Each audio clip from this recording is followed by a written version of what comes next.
morning.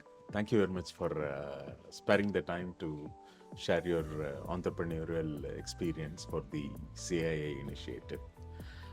Like we discussed earlier, if we could start with a little bit information about the family background and the context in which the businesses were started. First of all, good morning, and thank you so much for coming and taking my point of view. I'm Abhay Meganathan. I'm part of the second generation of my family in business. My family started off their business journey, our business journey, 40 years ago in Chennai, in the manufacturing sector. We're one of the older suppliers of overhead conductors to Tamil Nadu Electricity Board, which we continue doing. Both my parents are very focused in education. I think my father is an engineer, my mother is a doctorate in technical education. My father finished his engineering and worked for 10 years in companies like Enfield and certain core industries. He's a mechanical engineer from Government College of Technology. My mother is in accounts professional and went on to do her research work in technical education. And again, they were professionals who they started their entrepreneurial journey in 1986, and later on, I think in 2010, I joined the business. I'm an engineer from College of Engineering India, did my electronics engineering, did my master's in the US, and then did my MBA from London Business School. In the last 15 years, I've been in the business, I think as the second generation entrepreneur. I have a younger brother who's a medical doctor, a radiologist, and did his PG here in Chennai. And he's been with us for the last 7-8 years post his PG. So this is a little bit about our family per se. So He's also in the business the last side. few years, we run a medical college. He takes care of that and the hospital. We run a 600-bed hospital. He's a practicing doctor. Automatic, or did you have your own ideas? How did that come about? I think, to be honest, second generation is very close to the first generation in the sense that I think right from my school days, I have been very involved in what is happening in the business. Because I think as a first generation entrepreneur, the lines between work and home are very blurry. There is no clear deviation, as we call today, leave your boots outside the house and stuff like that doesn't work with first generation entrepreneurs. So as a result, we always felt like we are part of the business, even from 7th standard, 8th standard times. I think I knew what is happening in the accounts, what is happening in all areas of business, the people who are coming in, the people who've been with us for 30 plus years. So for me, it was second nature, to be honest. I don't think that I had other plans. I wanted to be a professional. I've always wanted to be an engineer because, I think I've had that analytical bent of mind. But from a business standpoint, I think I was born into it. So there was no two ways there. And it was not like I was forced into it or something. It was something that, you get up in the morning and this is the journey that you want to. And I've been thoroughly enjoying the journey. So yeah, I think that would be the... And you oversee a very diverse set of ventures and activities. Yes. So how do you, split your time between managing these? All these call for various, attitude and approach. Right. So I think the ethos are very similar. The business ethos are very, very similar in all these organizations. We are very family driven. We are very clear on how we manage a business, very professionally driven. Our education vertical, renewable energy, automobile, manufacturing, everything is done in a very professional manner. There are professionals who manage their core areas. Our financial management is also very prudent. We're not very aggressive in how we plan our capex or how we plan our investments in businesses. So the ethos is very similar to all these businesses. And it's how we created a family like, our whole concept is, we create a family like feeling to entrepreneurs. We are not a corporate setup, where entrepreneurs or the employees feel like employees. Here, we beyond a point, most of them are part of the ownership team. They can take decisions that I can take. So there is there is a very clear agenda that no one is going to be troubled for why coming an hour late, or coming smaller trivial things like that. So we've created that atmosphere here. As a result, it helps us create. We are very agnostic to industries. We feel that wherever India we've been in the last 15 years that I've been in business, I've seen India grow, and the next 15-30 years look extremely promising for India. I think so. We cannot afford to be fixated to an industry.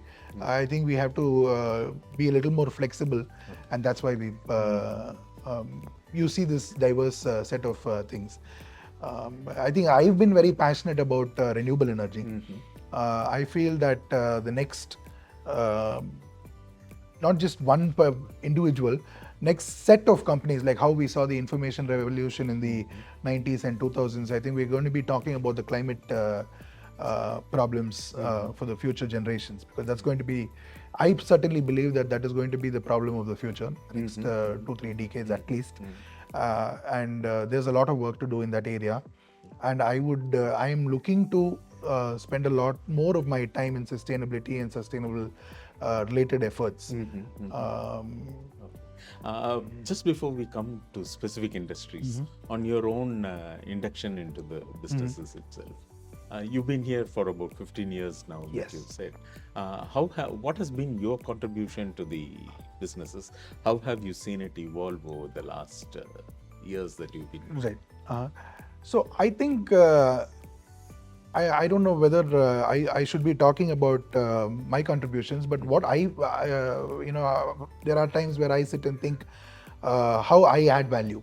I think what first generation typically gives you is a very good, solid platform. What you build on it is something that the other generations have to keep building on it, and I think that's where I've been able to, make it a little bit more modern, little bit more technology enabled, little bit more far-reaching for regard to the targets that we take up. I think initially we were a little bit more conservative. I think I kind of shed the extreme conservative tag and slowly got out of that mold, because I think we have to be closer to the environment. Chennai was a very conservative city in the 90s and 2000s. Today it isn't, especially post-COVID. I think even I feel like and the next generation, the younger generation seems to be more like our North Indian counterparts and stuff like that. So there is a little bit of modernization that has to happen regularly, and I think that's what I brought to the table. In terms of outlook itself, not just outlook. For example, I think even if you're talking about a business problem, I think previous generation handles things in a very conservative manner to ensure safety first atmosphere. I think for us also safety is the most important thing, but it has to be a little bit more aggressive to deal with problems. I think that's where we have to run and catch. I think we've seen some people do a great job in Tamil Nadu trying to outpace our other colleagues across the country. And I think that's where people like us, my generation of entrepreneurs, have to run faster. And that's what I'm trying to do. How is the environment in terms of getting more aggressive, in terms of, your family environment and overall... Yeah, that is one of the challenges of a second generation. I mean, like we were discussing earlier, I don't think second generation should say that they have been forced to do this or anything of that sort. But at the same time, I think second generation and the future generations have their own set of problems. I think very few generations, very few companies go past the third generation. I think sixth generation is pretty much the thing, is what I read in some family business article. And very few businesses. In fact, I had one colleague in my classmate in my MBA who's a ninth generation business lady of the Faber-Castell family from Germany. So I interacted a lot with her and figured out, how to go 9 generations is something that is very hard even for India. But then I think the Western world, there are a lot more people past the fourth and fifth generation in family business. I think India, having its history, as we all know the Indian history, we are still a very young capitalist environment. So I think the next 50 to 100 years is where we are going to see the growth of family businesses in India. So as a result, I mean, coming back to what we were discussing, the challenge per se is that we have a lot more structured way of going. The ensuing generations. I think the first generation has very little going for them. Also, they have very little stopping them. They have a whiteboard to paint. There are no boundaries. In fact, as the book by the founder of Netflix, Mr. Hastings, is about no rules, and that is pretty much what a startup entrepreneur does. There are no rules. And that is the benefit of being a startup entrepreneur. But for a future generation, we are fighting against, or rather we are competing against startup entrepreneurs without any rules. So we cannot afford to do that. We have something at stake. We have to be considerate of that fact. I think that is a considerable challenge in both internal dynamics of family dynamics, internal legacy of the businesses, also the external things that a family has a name, a family has a certain reputation that you have to hold and stuff like that. Thank you. But coming to the individual businesses itself, you had mentioned about your interest in renewable energy. Right. What is the status of this business right now? You're a lot into wind energy. Yes. What are your plans there? How do you see this sector evolve? So we look. I'm not just talking about energy. Is one area of issues in the climate change problem. I think I got into renewable energy because of the climate change issue is where that I wanted to address. Over the last decade, I think I have now started pivoting towards other areas where climate change problems have a role for entrepreneurs to play. I think energy going forward, I think entrepreneurs might have a lower role to play than other areas, like for example the kind of goods that we use, may be electric vehicles, may be the refrigerators, may be the fans, the ACs that we use. All of those things are a bigger problem where entrepreneurs have a role. I'm not saying energy is not a big problem, but that's today. 10 years back, wind was a novel concept, solar was an even more novel concept. Now it's not the case. Now it is, in fact, well established, and in fact a more viable opportunity than the traditional, coal-fueled power plants. So as a result, I think there is limited role for an entrepreneur to go play over there.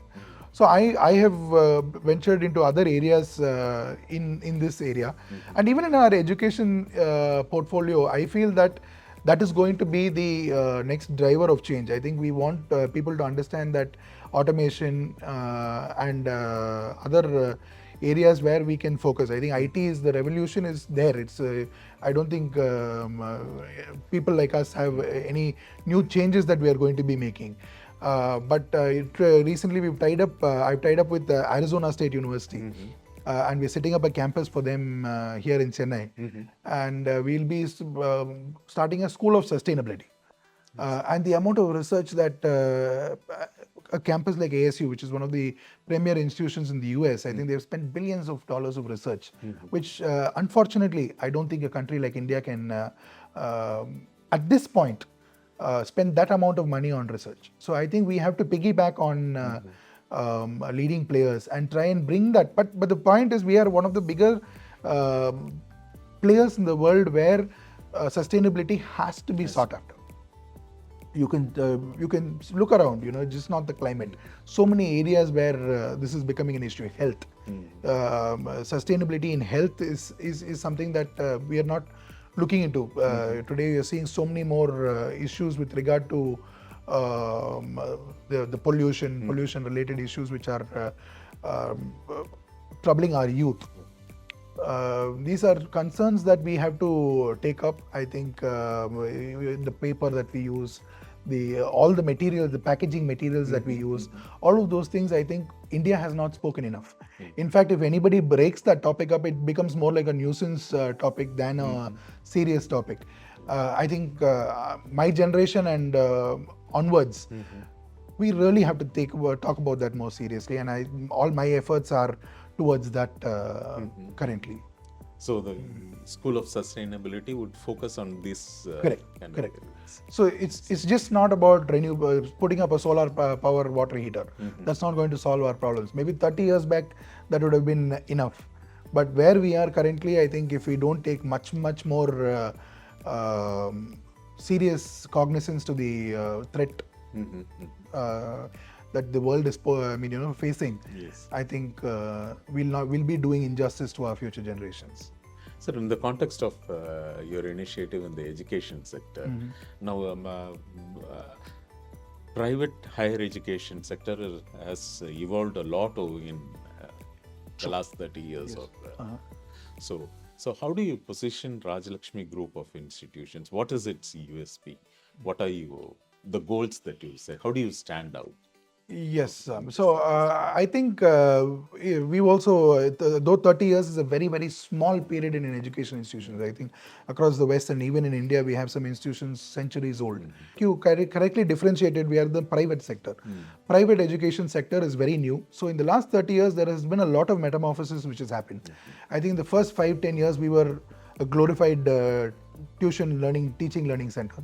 The first decade of the privatization. I think in the last 15-20 years, we have transformed ourselves into a few other things. We transformed ourselves into a research focused institution, which I think there is so much more that corporate India has to do.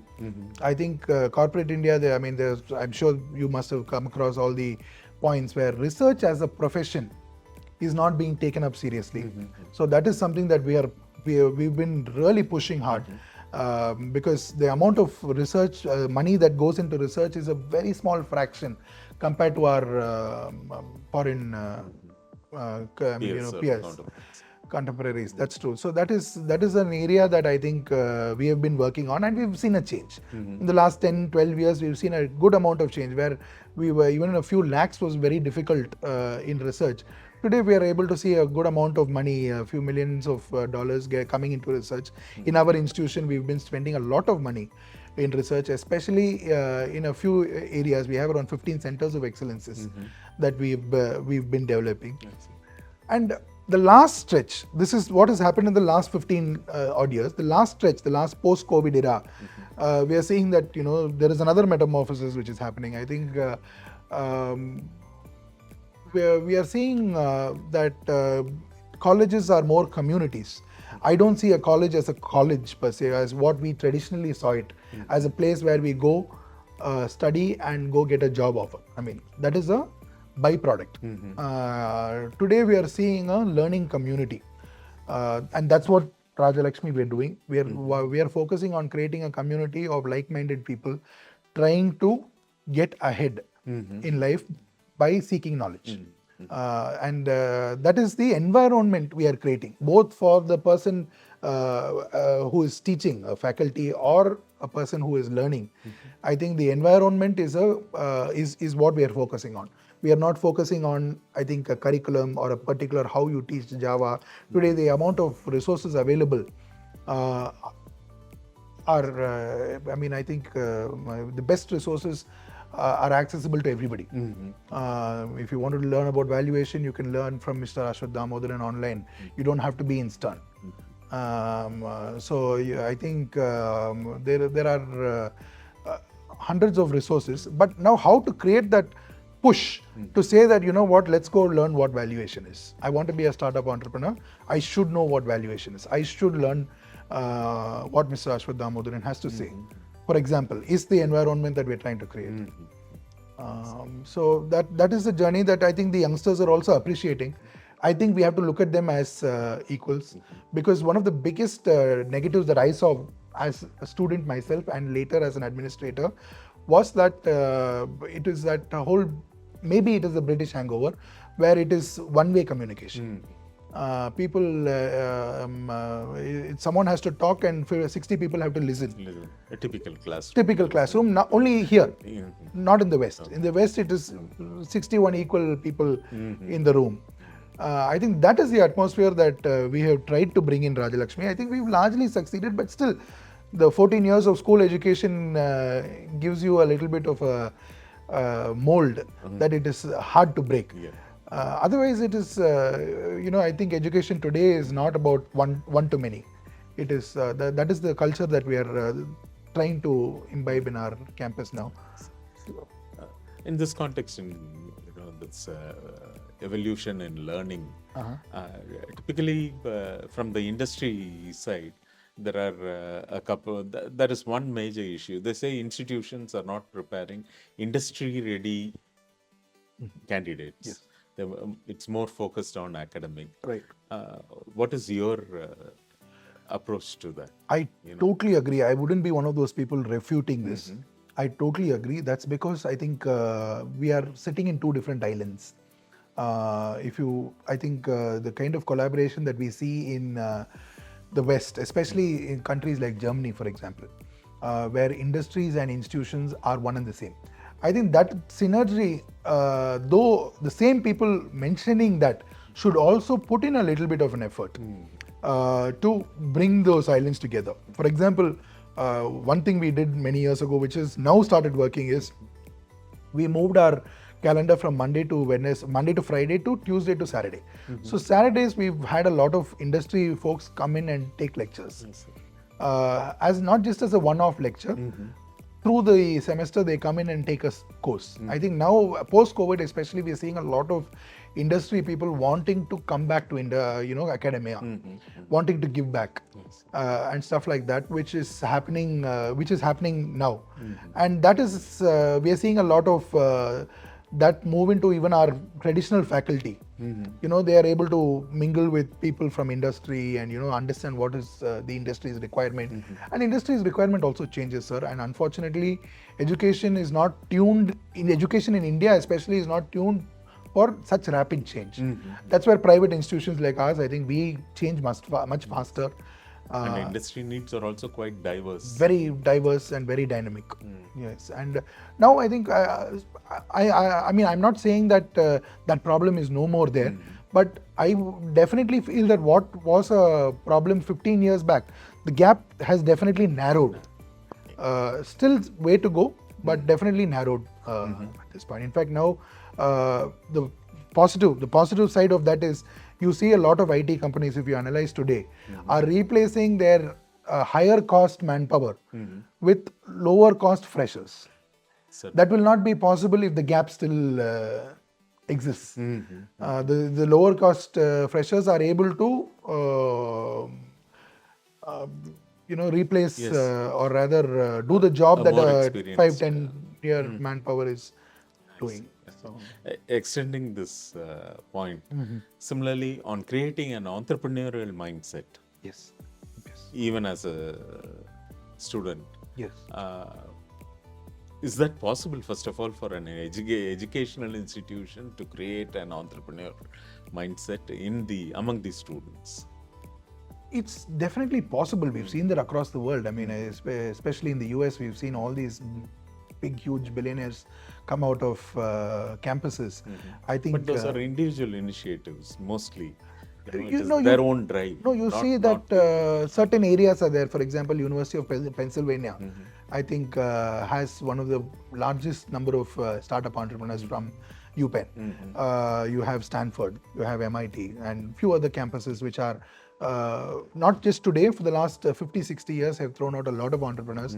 I think that whole area, the whole ecosystem that has been created, I think even within India, there are certain pockets where the culture is towards, risk-taking ability is little higher. Unfortunately, I think in Tamil Nadu especially, I think that is a little on the lower side. Though it has been increasing, it's not increased enough. I think if we go down to our southern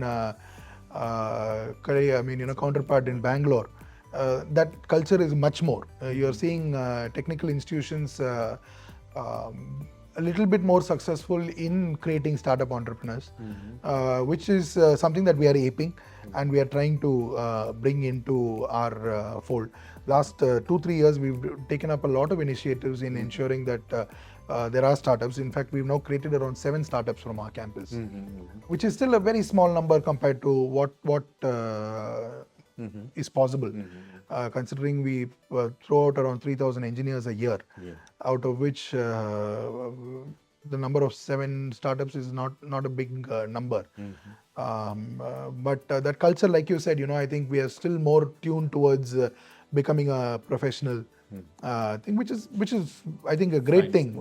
Without professionals, we can't do much. But yeah, the startup culture, I think needs a little bit more of a mental attitude change, which we're working on. It's a work in progress. So, okay, thank you. Now, similarly, taking a step back, as a second generation, person venturing into family businesses, typically, a second generation, based on interactions with other family businesses, the second generation entrepreneur talks about difficulties in creating a space for themselves, finding their own niche in this business. What was your own experience? Like I said, I think there is no stop for us. So we started off very early trying to learn how the business worked. So I knew how the business worked at a very early stage. Even before I knew my engineering and everything, I knew how the business worked. So I started seeing even engineering from a businessman's perspective. So maybe my classmate looked at a particular engineering problem from a purely technical point of view, where coming from a business family, I started looking at things from a business way, how a business person would think of an engineering problem. I think that really helped getting into business, and how there are constrictions, of course. When it comes to how we started off, the first 3, 4, 5 years was a lot of learning from how to manage people. I think that was the biggest challenge for me, because numbers, I generally found it easier with numbers and the logic of running business and everything. But managing people is an art that you have to spend time, you have to understand the psyche of people and stuff like that. I think that was one of my challenges that I had to work on a lot, and I think that's a continuous process. I think people are also changing. What a person who wants to get out of you is changing. And in terms of sharing responsibilities within the businesses, yes. So we are not a very large family. So it's more like there are no clear divided boundaries. So it's everyone has to put up their hand for everything. So it's not really something that maybe a third or a fourth generation has to do. So I think I did a course in family business where they said, second generation is a very confused generation, where 50% first generation roles are there for us, wherein there are some fires that are being put out there, that those are not well defined. And 50% we have to act like a custodian. As I think in family business, one of the most used word was custodian. Yes. As a future generation, you're known as you're a custodian for the business. You're a pass-through. Yes. So from the third generation, you become a full-fledged custodian of the business. So for us, it's a little bit of this and that. half the time we play a role as a custodian, wherein it is like you said, there are things that you cannot do. You have to toe a line and all those things. 50% you have to be a first gen entrepreneur. You have to take up risks. You have to take up opportunities. If not, it will not. It's tough for us to become larger if we don't do that. So thankfully for me, I mean, just to continue on that bit, thankfully for me, I think I had a great thing with initial years. I think I worked with my professional bosses. It was never my parents that I reported to. It was the people who are running the entities, and then my parents were more the early morning coffee. That is our biggest boardroom. Where we share a cup of coffee and discuss what's happening and what happened. The second 5 years for me was a lot more freedom on me wanting to take up my renewable energy and stuff like that. And the last 5 years, I think freedom has now become responsibility. The buck stops with me, and I have to ensure that there are no clear divisions where you say that this is my job and this is your job. Everything is your responsibility. You referred to that Young Presidents Organization. Correct. Network of your own peers. Correct. Can you elaborate a little on how much of a support system it is and how does it work? So the Young Presidents Organization is a organization which is across the world, and I joined the organization as most of the members here in Chennai are from family businesses. So they're all from second, third. I think we have even a fifth, sixth generation people from Chennai who are part of the organization, and we are all grouped in forums, smaller groups, where we kind of bounce each other's problems, each other's opportunities, each other's ideas off each other. So we immediately get and this is a very non-judgmental, there is no advice, there is no judgment involved. It's just to get very rational. It's not also a group of friends, because a group of friends is a completely different thing. So this is a professional yet informal set where you are able to bounce these ideas off, bounce our problems off. And that has been a very good support for me. I mean, just to say that, otherwise for us, there is no clear benchmark on how, because most of the time we are spending in our business. It's not like how I worked in an organization 2 years back and what happened there. As an employee, you have certain benchmarks on what's happening that we don't have. So for that, an organization like YPO and even CII, I think are great organizations where we're able to network and understand what another entrepreneur or another family business entrepreneur is going through. So, sir, thank you very much for sharing your experiences as an entrepreneur. Now, if you could, since this is targeted at, this initiative is targeted at youngsters who potential entrepreneurs, based on your own experience, what would your suggestion or words of advice be for someone looking to start a business? Yeah, thank you so much for that. I hope I've thought a lot about this. This is a topic of great interest for me, and this is something I speak a lot to my students about. In the startup side, I think I have 2 points that I would like to clearly say is that one is that look for a value add.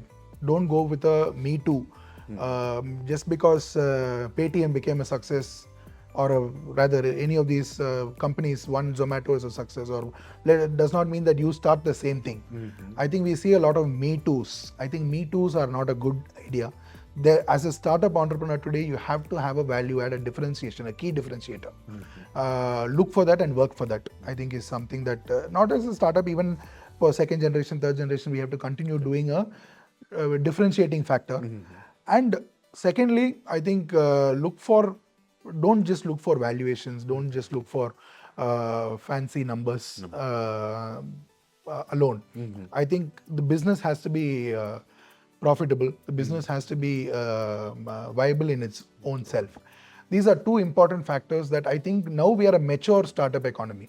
I think 15 years back, it was all about burn and the run rate and stuff like that. I think those words are passé, and we have to look for viable businesses which are bringing an added value and changing someone's life. I think these are genuine things that startup entrepreneurs have to look.